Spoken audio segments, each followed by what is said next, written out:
What is up, everyone? I am Banwell, and welcome to the Shadowlands Windwalker Monk PvP guide. I'm not going to waste any time with an intro. Let's dive right into it. To start off, I'm going to go over real quickly with our standard talent pool. Chi Wave, I'm playing in the 15 slot. It's a small heal. It's a little bit of damage, but you can kill Siphons, keep people from re-stealthing, stop drinks. It's a pretty good ability. Tiger's Lust. Get yourself out of roots or snares. Same with the teammate. 30-second cooldown and the 70% sprint. Kind of a must-have, especially the season that I think Boomkins and Frost Mages are going to be as good as they are.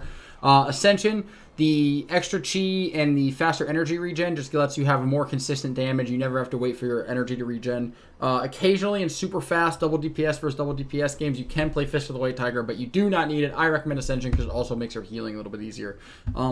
Ring of Peace, you play 99% of the time. In the off-season, it's incredibly bursty, so you see a lot of people playing Good Karma. But in most arenas, you're going to play Ring of Peace for the utility, just like I talked about in my last guide. Inner Strength is much more common now. 10% damage reduction throughout the whole game. You can also play Dampen Harm, which is another wall that you can trade, or diffuse magic into casters. However, if you don't think you're going to be trained in a game, and you're not the main kill target, and there's no casters on their team, play Inner Strength just to make your life a little bit easier on the healer.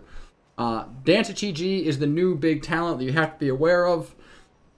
It increases the damage of your spinning crane kick by 200%. It works very similar to the Azerite trait from Battle for Azeroth, for those of you who played. And this is a huge thing that you'll work into our damage. There is no logo up here for it. You can get a weak aura, but your ability lights up on your action bar. So you do need Dance Chi in almost every PvP situation. Lastly, Whirling Dragon Punch. I think Whirling Dragon Punch is going to be the best. Serenity has its times to shine, but Whirling Dragon Punch is very good, consistent damage, and a nice, really cool animation. Moving over to our PvP talents, Alpha Tiger, 30% haste. This is more important than ever. The haste that you get from this, and combined with our legendary haste, which we'll talk about in a little bit, is absolutely massive. So you have to be good with managing your Alpha Tiger, and you're going to play this in 99% of your games as well. Turbo Fist, played in anything that has a melee, Rogue, Warrior, Death Knight, Hunter, not Hunter, Survival Hunter, yes, Feral Druid, whatever it may be. And Reverse Harm, now this basically turns your Expel Harm into the old Reverse Harm, with the only exception that it does not do damage, and it has a longer cooldown. So this will give you 2 chi. I play this a lot. If you don't think you're going to be being trained, and you're trying to kill, Warrior, or a Paladin, or a Boomkin that's sitting bear form or something, you could drop Reverse Harm for Tiger Eye Brew. Just know that your healer is going to struggle a little bit more on his mana.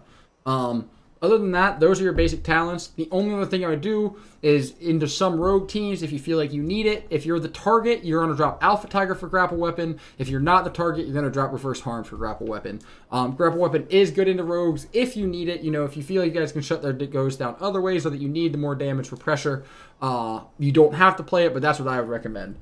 That's about it for the normal talents, and the only other thing I want to go over in this section is the new ability we have, Invoke Zwen, the White Tiger. Zwen is a burst cooldown for us.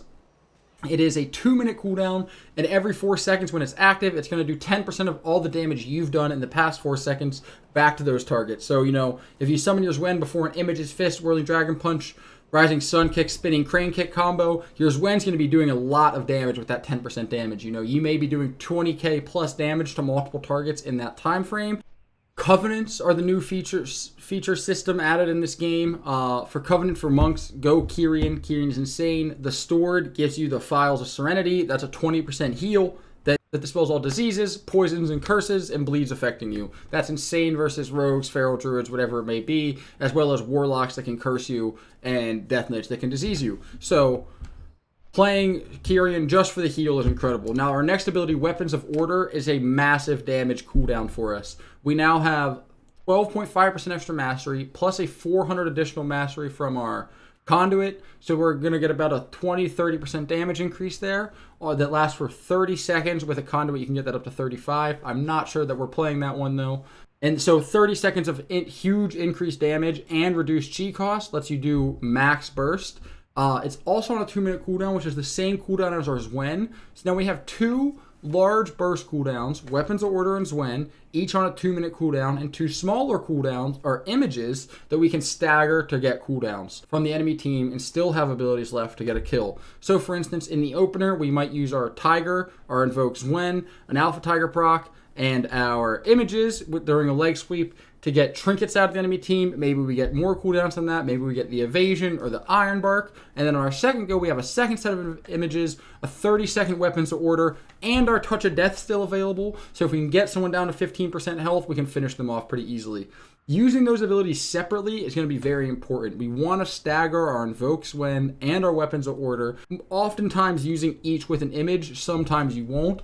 But that's going to let you stagger out your damage, can have consistent burst, but also have huge burst when you need it. The next thing I want to talk about is our legendaries. There's 2 legendaries Windwalkers must have for Arena. The first one is our offensive legendary, Evoker's Delight. We gain 33% haste for 20 seconds after summoning our Zwen. You combine this with an Alpha Tiger proc, and you're looking at 75% plus haste in an arena. That's significantly faster globals, shorter cooldowns on all our damage abilities.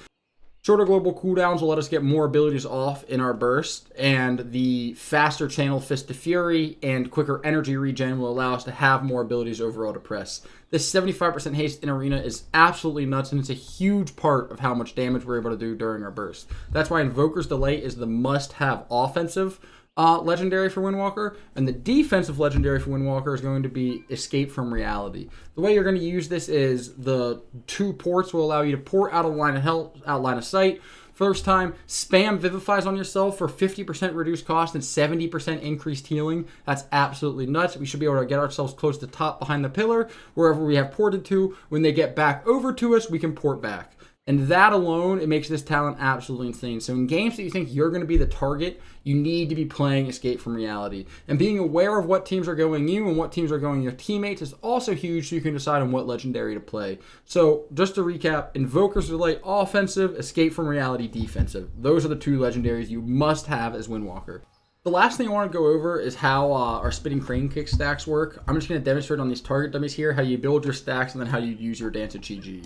So I just want to show you by default with 2 Chi, a Spinning Crane Kick hits for about 200 damage, 500 crits. So right now I have 0 stacks of my Spinning Crane Kick. I attack this target with Tiger Palm, Rising Sun Kick, or Blackout Kick, and I've gained 1 stack.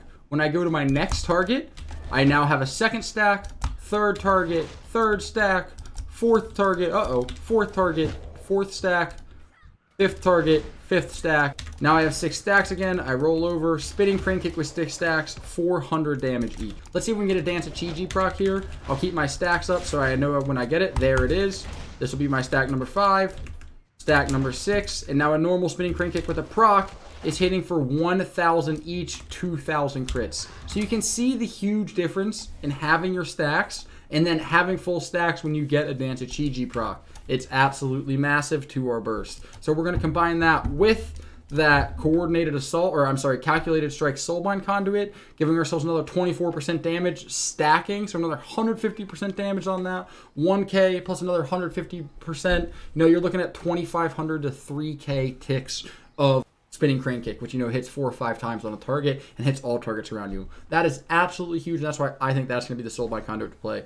If you guys enjoyed this, if this was helpful for you, check out my stream, twitch.tv/BamWellX. Make sure you like and subscribe to the video. I'm kind of new on YouTube, so you don't have to if you don't want to. It's all good. And I'll see you guys next time. Thank you so much.